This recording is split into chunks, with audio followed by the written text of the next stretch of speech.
შიდა პოლიტიკური პროცესი პროტესტის ფონზე ბრალდებები ხელისუფლების მისამართი და საგარეო ველზე არსებული განწყობები იქნება ჩვენი საუბრის მთავარი თემა. Ამ საკითხებზე ჩვენს ეთერს დავით მათიკაშვილი პარლამენტის საპროცედურო საკითხთა და წესების თავმჯდომარე შემოუერთდება.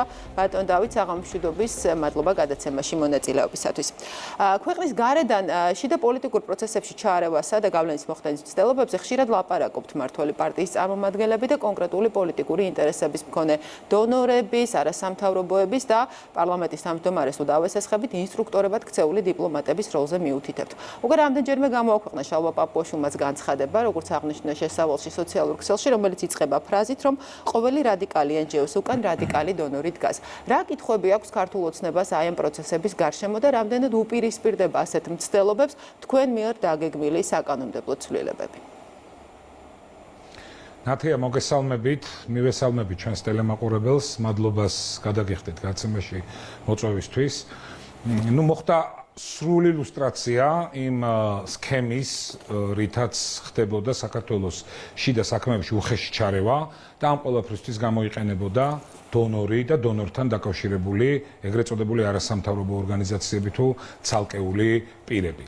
ის, რაც შეერთებულ შტატებში დონალდ ტრამპის გაპრეზიდენტების შემდეგ მოხდა, მე მაქვს საუბარი USAID-ის სკანდალზე და ის, რაც გრძელდება, წერტილს უსვავს ნათია ყველა იმ ინსინუაციას, რასაც ადგილი ჰქონდა წლების განმავლობაში ქართულ რეალობაში, როდესაც პრაქტიკულად თვალში ნაცარს გვაყრიდნენ ადგილობრივი NGO-ები და ურცხვად გვეუბნებოდნენ, რომ ყველაფერი, რაზედაც აპელირებდა ქართული ოცნება, მოქონდა ფაქტები, მოყავდა კონკრეტული ციფრები, ეს ყველაფერი იყო თითქოს თითიდან გამოწვეული, იყო რაღაც მმართველი პარტიის ინტერესში და ამას რეალურად ადგილი არ ჰქონდა. არადა აბსოლუტურად საპირისპირო რეალობის წინაშე დავდექით, რეალობის, რომელმაც შოქში ჩააგდო მთელი მსოფლიო და მათ შორის გამოიწვია ჩვენი აქ ქართველი რადიკალების სრული ილუსტრაცია და გამოაშკარავება იმ რეალურად ჩაბნელი გეგმების, რომელიც ამ ადამიანებს ეგრეთ წოდებულ NGO-ს მანტიაში მორგებულ რადიკალებს წლების განმავლობაში ჩვენი ქვეყნის მიმართ ტრული მიზნების განსახორციელებლად ჰქონდათ.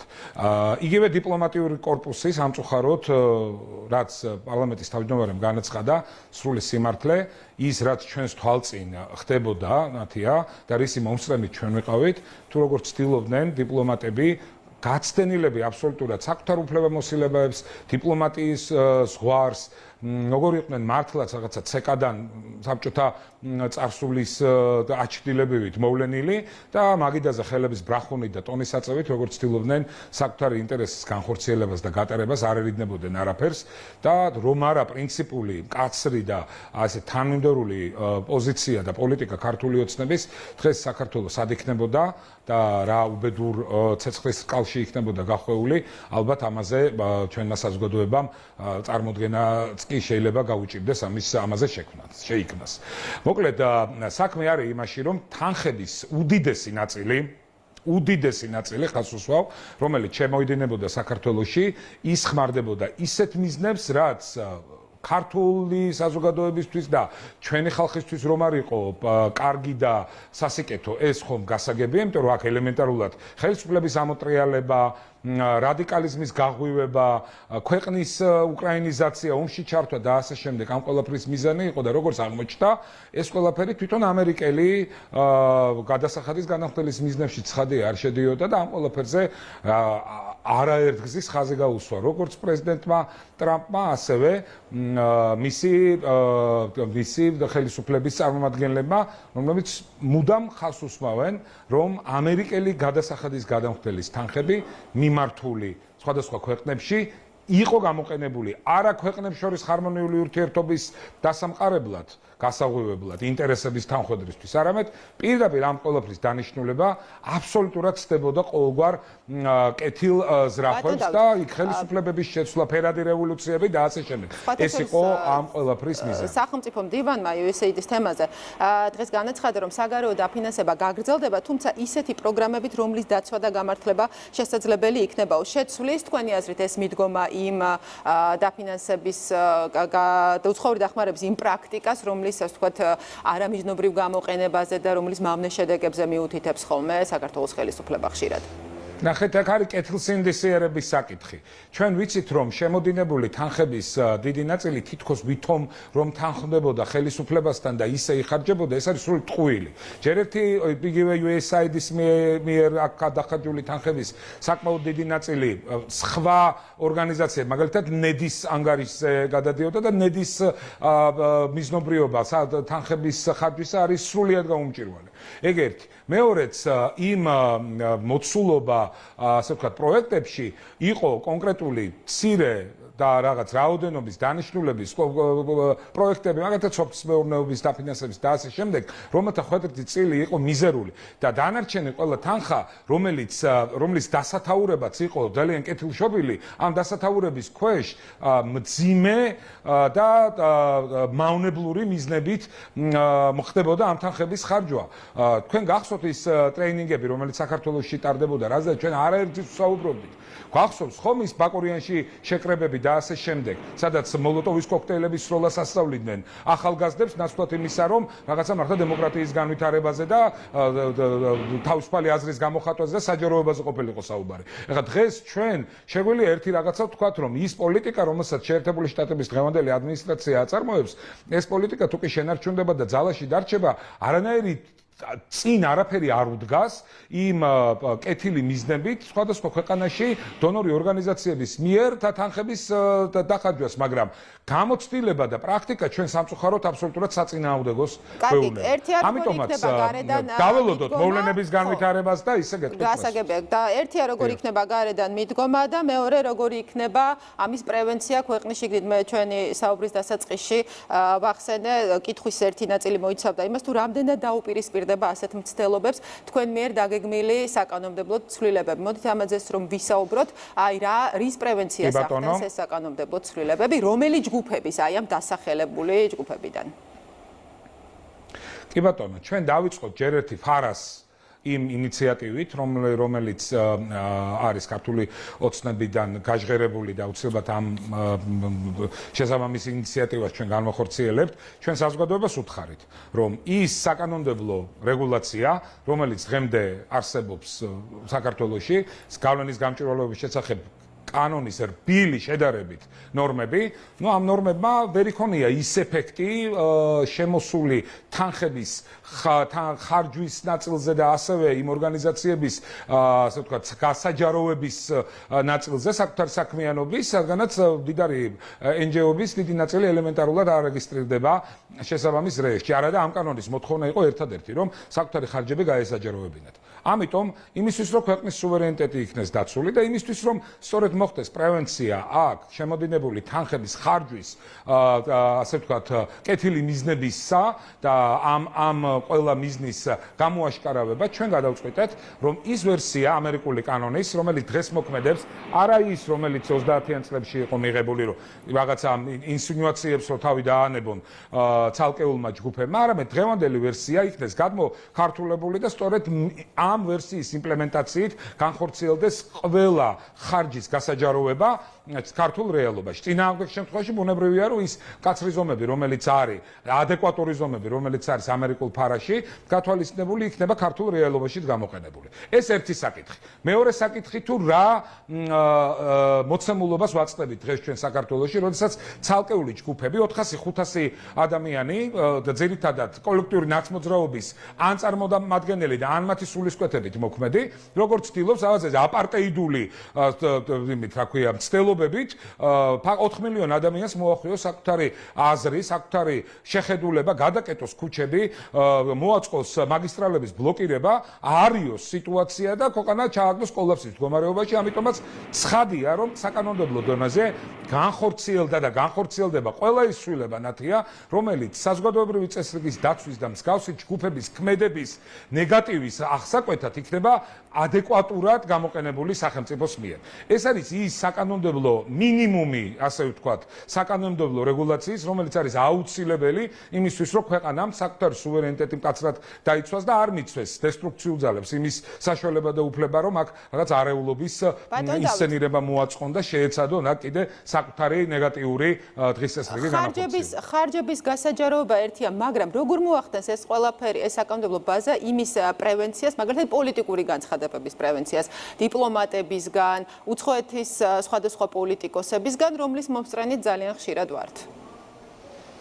ჩვენ ნათია მომსწრენი ვართ ასევე კი ვართ მომსწრენი ამ ყველაფრის და ეს სამწუხაროდ ასეა, იმიტომ რომ ჯერ კიდევ Deep State-ი, იგივე გლობალური ომის პარტია საკუთარი ნებასურვილის განხორციელებაზე ბუნებრივია უარს არ ამბობს და აქაურ ქართველ რადიკალებს მაშველრგოლებად ხშირად ევლინებიან ის ევროპელი ჩინოვნიკები არიან ეს ევროკავშირის სტრუქტურების თუ კონკრეტული ევროპარლამენტის წევრები რომელთა არ ვიცი მე დღევანდელი საქმიანობა და წარსული ძალიან ბევრ კითხვის ნიშანს იწვევს. ამ რეალობასთან ერთად ხედავთ ხომ ასეთ საერთო მაგალითად ევროსაბჭოს კონგრესის ბიუროს განცხადება, რომელიც იყო დღეს პოლიტიკური შეფასებების ერთ-ერთი მთავარი თემა.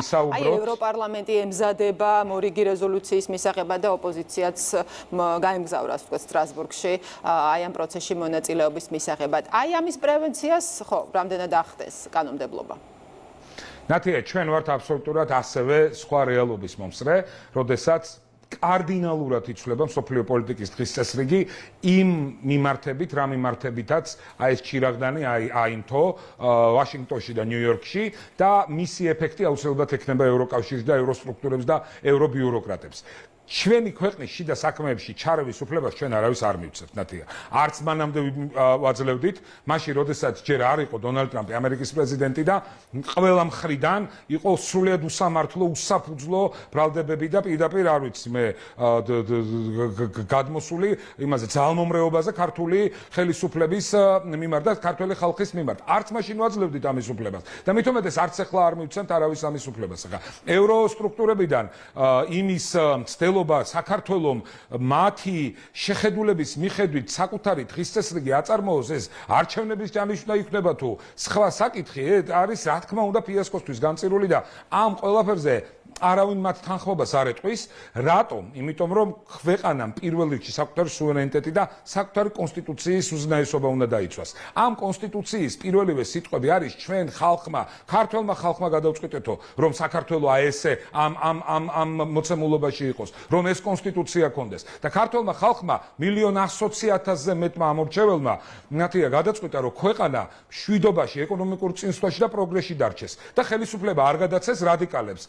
მიხეილ სააკაშვილს და ომის მსურველებს. და ხა ამ ყველაფრის ფონზე იქ ევრობიუროკრატების ნაწილს რო სურს ჩვენ აქ ადგილობრივი არჩევნები არ ჩავატაროთ და მათ დაკვლზე ვიცეკოთ, ეს დრო დასრულებულია.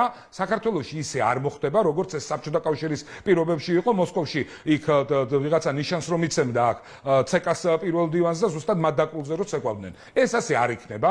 ჩვენს ქვეყანას გააჩნია კონსტიტუცია და ყავს საზოგადოება. 3,700,000 კაცი, რომლის უდიდესი ნაწილიც არის მშვიდობის და ეკონომიკური წინსვლის პოლიტიკის, ანუ ქართული ოცნების მხარდამჭერი. კიდევ ერთ თემას უნდა შევეხოთ, პარლამენტში უკვე დაკომპლექტდა დროებითი საგამოძიებო კომისია და პროკურატურაში პარალელურად დაწყებულია გამოძიება სახელმწიფო ინტერესების ხელყოფის მიზნით უცხოეთის ორგანიზაციისთვის მტრულ საქმიანობაში დახმარების ფაქტებზე. აი ამ ორი პარალელური პროცესით თქვენთვის რა კითხვებს გაეცემა პასუხი და დღეს თუ შეგიძლიათ დაინახოთ კავშირი აი ამ პროცესის შედეგებსა და იმ თქვათ რადიკალიზაციის მცდელობების აღკვეთას შორის. ნათია, ჩვენ საზოგადოებაში მუდმივად არსებობდა საკითხი, რომ რაღაცა ნაკლულობა იმის, რომ საგნებს და პროცესებს მომხდარ ფაქტებს ჩვენს ქვეყანაში თავის სახელი არ ერქვა. ეს იყო ძალიან ბევრი ნეგატიური, ასე ვთქვათ, არსის სათავე და ამიტომ ჩვენი ხელისუფლებას აქვს პირდაპირი დავალება საზოგადოებისგან, რომ აი ეს პრობლემა მოაგვაროს და მართლაც ჩვენ საზოგადოებას გააცეს პასუხი იმისა, თუ მაგალითად 2003-2012 წლებში სისტემურად რა უბედურება დაატეხა თავს მიხეილ სააკაშვილის რეჟიმმა ჩვენს ქვეყანას.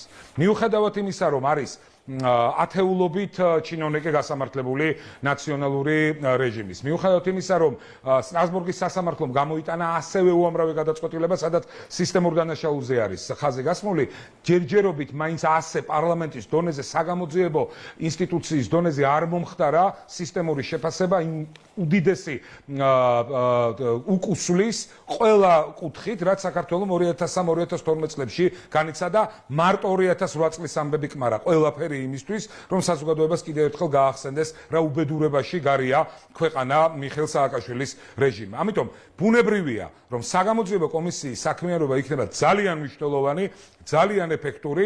ეს ამას ექნება, რა თქმა უნდა, პოლიტიკური მნიშვნელობა და პრაქტიკული მნიშვნელობა, იმიტომ რომ გამოვლენილი დანაშაულის ფაქტებზე რეკომენდაციები აუცილებლად პროკურატურას გადაეცემა. რაც შეეხება მეორე საკითხს, ჩვენ მაშინვე როგორც კი დავაანონსეთ საგამოძიებო კომისიის შექმნა, თქვენ გახსოვთ ალბათ, საზოგადოებრივი ორგანიზაციებმა თქვენს რომ არ კმარა 2012 წლამდე არსებული რეჟიმის გასამართლება. 2012 წლიდან დღემდე იმ რადიკალებმა, რომლებიც ფინანსირდებოდნენ უცხოეთიდან, გააკეთეს უამრავი ნეგატივი, შექმნეს უამრავი ნეგატიური წესრიგი ამ ქვეყნის დასაქცევად. ამიტომ პრემიერის გაცხადებას ველოდებით დუბაიდან. კი ბატონო, მოусმენთ ერთად პრემიერის გაცხადებას. დავით მათიკაშვილი იყო დღის ქრონიკის სტუმარი.